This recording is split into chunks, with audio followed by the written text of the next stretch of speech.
श्री स्वामी समर्थ सर्वांना। पितृपक्षात अमावस्या तिथीला विशेष महत्त्व आहे। पितृपक्षातील शेवटचा दिवस सर्व पितृ अमावस्या म्हणून ओळखला जातो। यंदा सर्व पितृ अमावस्या 2 ऑक्टोबर 2024 या दिवशी आहे। या दिवशी अशा सर्व पितरांचे श्राद्ध केले जाते जे अमावस्येला मरण पावले किंवा ज्यांची मृत्यू तारीख माहीत नाही किंवा पितृपक्षात पितरांचे श्राद्ध करता येत नसेल तर पितृदोष टाळण्यासाठी सुद्धा या अमावस्येला श्राद्ध विधीही करता येते।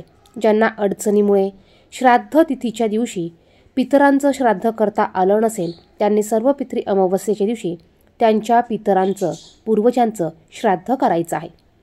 सर्व पितृ अमावस्येच्या दिवशी आपल्याला कणकेचा एक दिवा बनवायचा आहे आणि तो या ठिकाणी लावायचा आहे। यामुळे भरपूर पैसा, सुख, आनंद आपल्या घरात आपल्याला मिळेल।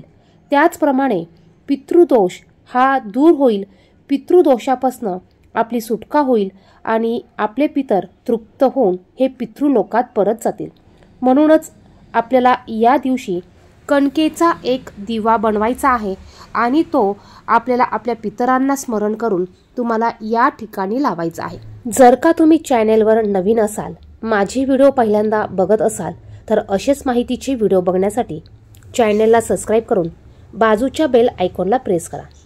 आपल्याला सर्व पितृ अमावस्येच्या दिवशी संध्याकाळी 3 सांजच्या टायमाला 6 वाजेनंतर हा दिवा आपल्याला लावायचा आहे। या दिव्यासाठी तुम्हाला कणकेचा एक दिवा बनवायचा आहे। कणकेमध्ये तुम्हाला मीठ घालायचं नाहीये। यामध्ये तुम्हाला जोड वात घ्यायची आहे आणि तुम्ही यामध्ये तिळाचं किंवा मोहरीचं तेल टाकायचं आहे। जर का हे तेल तुमच्याकडे उपलब्ध नसेल तर तुम्ही तुमच्या घरात जे पण तेल वापरतात ते तेल तुम्ही ह्या दिव्यामध्ये टाकू शकतात। त्याचप्रमाणे तुम्हाला ह्या दिव्यामध्ये थोडेसे काळे तीळ टाकायचे आहे आणि असा हा दिवा तुम्हाला तुमच्या घरातील दक्षिण दिशेला जी रूम असेल किंवा दक्षिण दिशेला हॉल असेल, किचन असेल, त्या ठिकाणी तुम्हाला हा दिवा लावायचा आहे। दक्षिण दिशेलाच तुम्हाला हा दिवा लावायचा आहे आणि ह्या दिव्याची ज्योत देखील तुम्हाला ही दक्षिण दिशेलाच करायची आहे। दिवा लावताना दिव्याला तुम्हाला आसन द्यायचं आहे। दिव्याखाली तुम्ही प्लेट ठेवू शकतात, आंब्याचं पान ठेवू शकतात किंवा नागलीचं पान ठेवू शकतात किंवा प्लेटमध्ये थोडेसे तांदूळ टाकून त्यावर तुम्हाला हा दिवा ठेवायचा आहे। दिवा ठेवल्यानंतर दिव्याची ज्योत तुम्हाला ही दक्षिण दिशेला करायची आहे। तुम्हाला देखील दक्षिण दिशेला तोंड करून उभं राहायचं आहे। दिव्याला तुम्हाला हळदी कुंकू लावून नमस्कार करायचा आहे। दक्षिण दिशेला तुम्हाला बघून ओम पितृदेवताय नमः हा मंत्र तुम्हाला 11 वेळा म्हणायचा आहे आणि तुमच्या पितरांना तुम्हाला स्मरण करायचं आहे।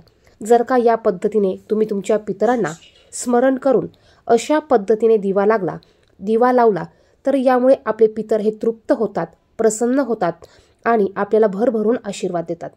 तर सर्व पितृ अमावस्येला तुम्हाला हा एक दिवा या दिवशी आवर्जून लावायचा आहे।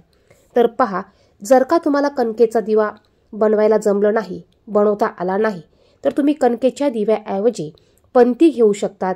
पंतीमध्ये तुम्ही अशाच प्रकारे दिवा लावू शकतात। शक्यतो या दिवशी कणकेच्या दिव्याला जास्त महत्त्व असल्यामुळे तुम्ही कणकेचा एकच दिवा बनवायचा आहे आणि तो प्रज्वलित करायचा आहे।